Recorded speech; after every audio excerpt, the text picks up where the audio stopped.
Assalamualaikum warahmatullahi wabarakatuh dan salam sejahtera. Kami dari kelompok 7 akan menampilkan dan menjelaskan mengenai pengaplikasian prinsip-prinsip ilmu, teknologi, dan seni, yang dimana dalam mata kuliah ilmu sosial dan budaya. Di sini kami di bawah bimbingan Ibu Lister Eva Simangunsong. Di sini saya tidak sendiri, kami beranggotakan antara Lydia Marliana Nasution, Nadila Putri Aljumi, Nanda Andika, dan saya sendiri Syawara Putri Maksud. Saya akan menjelaskan apa itu sains, teknologi, dan seni.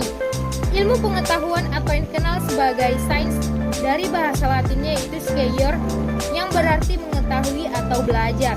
Secara sederhana, kita dapat mengartikan ilmu pengetahuan atau sains sebagai pengetahuan yang sistematis, berbeda dengan pengetahuan yang diperoleh berdasarkan panca indera.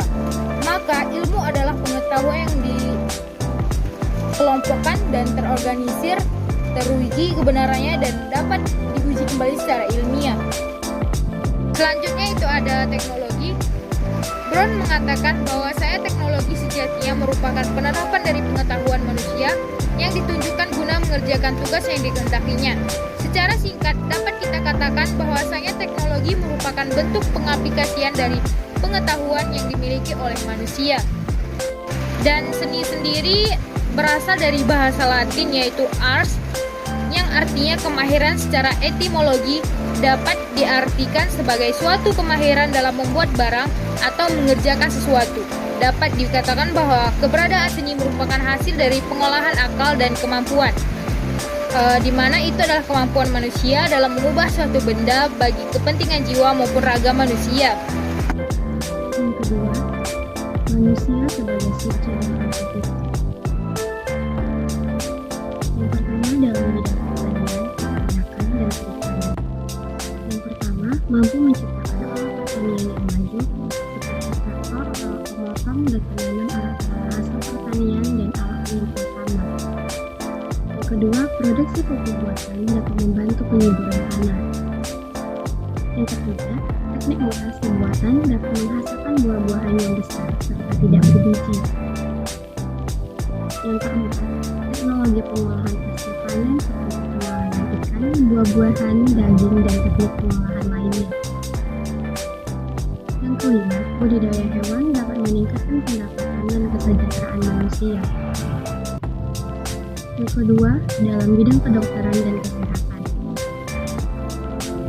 Dengan hasilnya manusia menciptakan alat-alat operasi mutakhir, bermacam-macam obat, penggunaan benda radioaktif, pengobatan dan mendiagnosis berbagai penyakit, sehingga berbagai penyakit dapat dengan segera disembuhkan dan dapat menurunkan angka kematian dan mortalitas.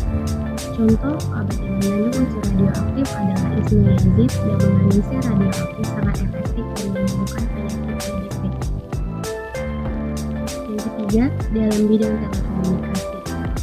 Manusia telah membuat televisi, radio, dan telepon yang dapat digunakan untuk berkomunikasi dengan cepat dalam waktu yang singkat. Manusia dapat memperoleh informasi dari daerah yang sangat jauh, sehingga penggunaan waktu sangat efisien. Yang terakhir, dalam bidang pertahanan dan keamanan. Manusia telah mampu menciptakan alat atau persenjataan yang sangat canggih sehingga dapat mempertahankan keamanan wilayahnya dengan baik. Selanjutnya yaitu dampak penyalahgunaan iptek pada kehidupan. Dampak langsung dari kemajuan iptek adalah kemudahan-kemudahan dalam beraktivitas. Dampak negatif dari kemajuan ilmu pengetahuan, teknologi, dan seni dapat mengakibatkan yang pertama munculnya pola hidup konsumtif, terutama bagi generasi muda. Yang kedua, munculnya pola hidup hedonistik. Yang ketiga, munculnya pola hidup materialistis. Kemajuan dan kecanggihan iptek secara tidak langsung tidak hanya berdampak pada masyarakat negara berkembang, namun juga dapat menyerang negara maju. Dalam kaitan inilah, maka perkembangan dan kemajuan iptek dianggap berkontribusi menjadi sarana bagi berbagai gangguan tersebut. Melihat pada dampak yang ditimbulkan, menjadi penting bagi dunia pendidikan, terutama baik formal maupun non-formal di lingkungan keluarga untuk memperkuat perlindungan individu. Peran serta keluarga dan dunia pendidikan menjadi penting untuk memproteksi generasi muda dari jeratan dampak-dampak buruk akibat kemajuan iptek. Selanjutnya itu ada problematika pemanfaatan iptek di Indonesia. yang dimana kemajuan iptek juga menimbulkan berbagai problematika dalam kehidupan sosial bermasyarakat.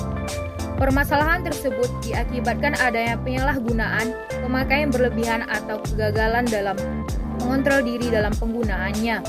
Pembangunan ilmu pengetahuan dan teknologi atau disingkat dengan iptek pada hakikatnya ditunjukkan untuk meningkatkan kesejahteraan masyarakat dalam rangka membangun peradaban bangsa.